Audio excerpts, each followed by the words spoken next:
بسم اللہ الرحمن الرحیم۔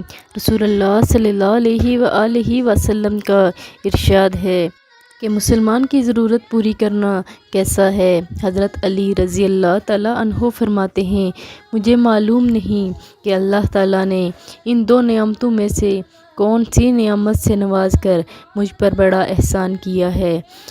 یہ کہ ایک آدمی یہ امید لگا کر میری طرف پرخلوص چہرے کے ساتھ دیکھتا ہے کہ اس کی ضرورت مجھ سے پوری ہوگی، اور دوسری یہ کہ اللہ تعالیٰ میرے ہاتھوں کی اس کی ضرورت آسانی سے پوری کرا دیتے ہیں، اور میں کسی مسلمان کی ایک ضرورت پوری کر دوں، یہ مجھے زمین بھر سونا اور چاندی ملنے سے بھی زیادہ محبوب ہے۔